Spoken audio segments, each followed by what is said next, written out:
Hello everyone, welcome back to another episode of Lewis Can't Choose Where to Review Stuff. So the table where I did my review last time is currently in use because I've got a custom model drying there. The paint's drying, a video on that hopefully coming out soon. But for now, I figured in fact it might already be out by the time you guys see this, but for now, I'm going to do an unboxing video because I've got a couple of figures for PV The Last Trike, which is a special that will be coming out fairly soon. And both of these figures will not be playing the species that they are intended to be, I'm pretty sure. So without further ado, let's cut open the box.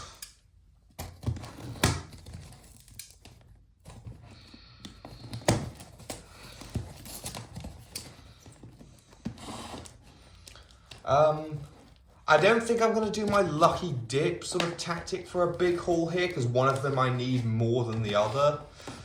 Because one of these might not end up appearing. One of these I might swap for the custom model that I'm currently making, depending on whether I think it's a better representation or not. Although the whole lucky dip unboxing idea is fun, to be fair. Maybe I will do that. Yeah, go on, let's just do that. So first we've got to open the box, and then we can get out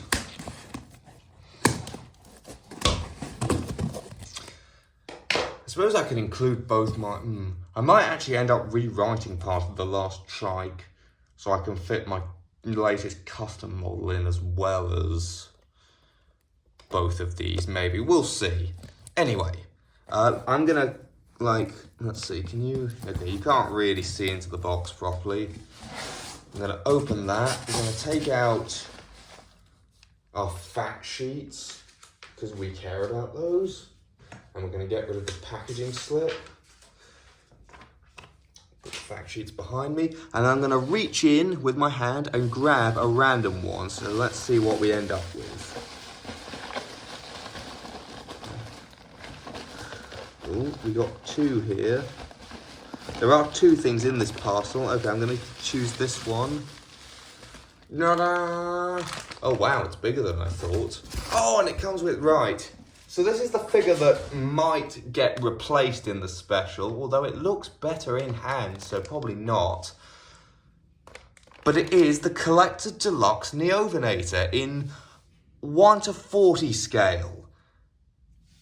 Yeah, that's definitely Neovenator in 1:40 scale. Yeah, in Prehistoric Valley, it's going to be Seats, because it's a much better size for that than Neovenator, unless you go with a really big estimate based on fragmentary remains. Let's see, how do I get this open?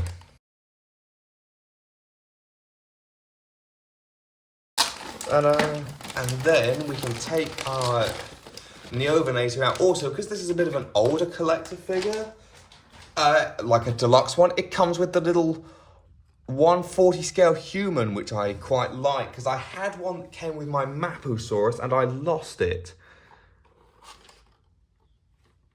I was a bit skeptical of this figure for a while, but I have to say, in hand, I think it looks a bit better. Let's get it off its tray and get the tag off and everything. So does it stand? It does indeed stand. Let's get this tag off real quick.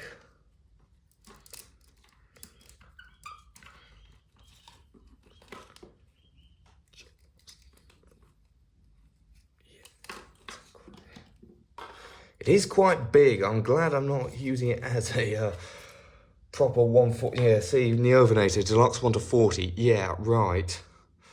I believe this thing for a Neovenator is closer to 1:25. I think I might have done the calculations before I bought it. But as Seats reconstructed as a Neovenator, it's not actually that far off. In fact, it might be a bit undersized.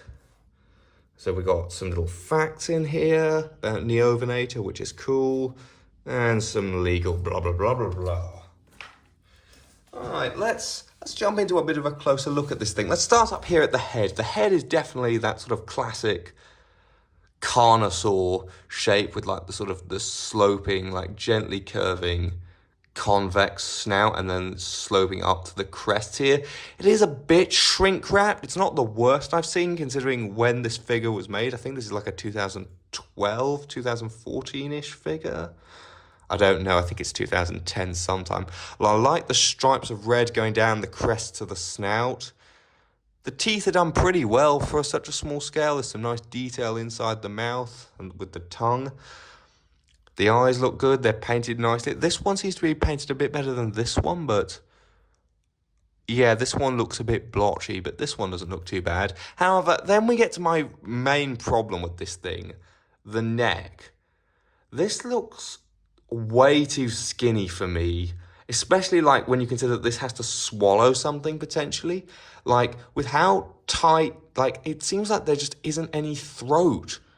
And that like if it tried to swallow anything bigger than a pinhead, it would get stuck and it would choke to death.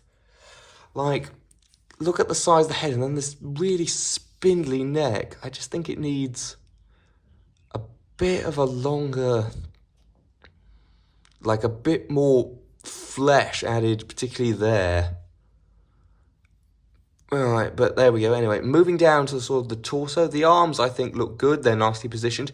The fingers here might be a bit too far apart, potentially, but that's not a big problem. We've got some nice skin folds, some nice sort of muscle definition. The hips are a bit wide, but I don't think they're quite as bad as, say, some of CollectA's other older figures, like maybe the Carcharodontosaurus or the Saurophaganax, which have ridiculously wide hips. These are too wide, but they're not drastically so. And the feet aren't too horribly out of scale either.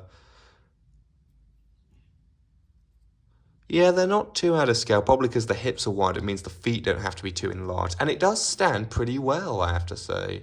You can definitely not, like mine actually, I think are slightly warped and it's still standing all right. You can definitely knock it over, but yeah. There's a front view, in case you're wondering. Looking on the underside, we can see it was 2012 when it's made. We've got the collector stamp, the species, and all that. Blah, blah, blah, blah, blah. Legs look decent. CollectA has a bit of a thing where quite often they make their theropod legs look a bit under-muscled, but I think these look alright. Also got a bit of a dry brushing effect there, I think, over like the base colour. Like we got a bit of brown, like a slightly lighter brown plastics, like paint similar to these stripes here. I do like the colours of this thing here, I do have to say. And then moving down, the tail does look a bit thin maybe, but I'm trying to think, what was Neovenator's tail like? I don't know, but I feel like just theropods in general, maybe the tail could have been a bit thicker, but it doesn't look too bad. Got the cloaca there. So overall, I'm quite impressed by this thing. The only thing that really bothers me about it is the neck.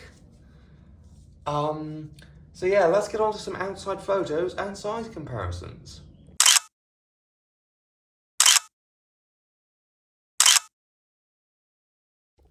So starting off our size comparisons real quick, I'm going to bring in the newer CollectA Neovenator.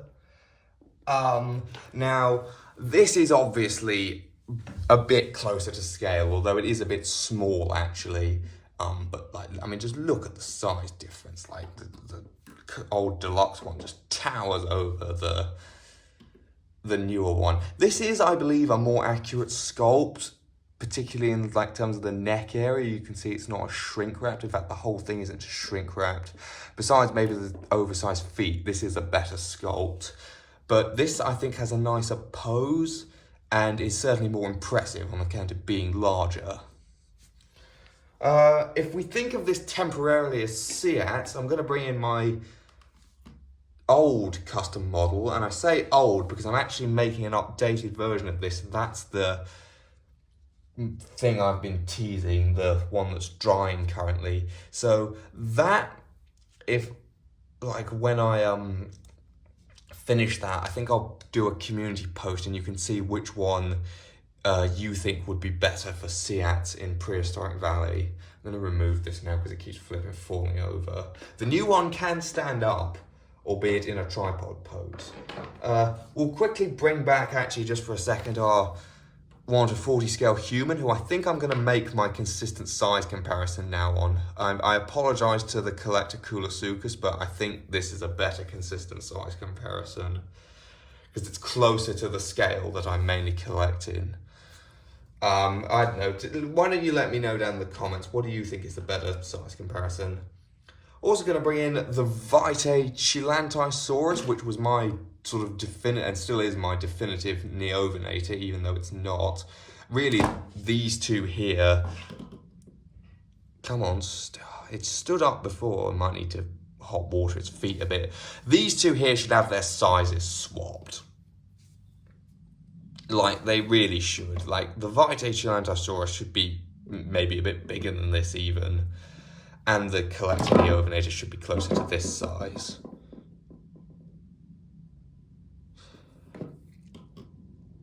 And then for one more size comparison, I'm going to bring in a Baryonyx figure, the biggest one, the one that I found that was probably closest in size to the CollectA, like to being in scale with the CollectA Neovenator, which is the Natural History Museum one. However, as you can see, it is still a bit undersized.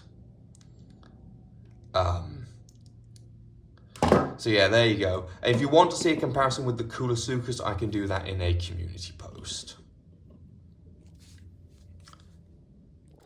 So with that, onto a final rating for this thing. I'm gonna give it, I think, a solid 3 out of 5. It's actually a bit better than I was expecting. The only thing that really bothers me is that neck. If that neck was just a bit more fleshed out, this would be maybe getting a 4 out of 5. That isn't the only problem with it, like the hips are a bit too wide, but that neck is the only one that actually really bothers me. The pose is pretty good, I like the paint job. Yeah, 3 out of 5, I think.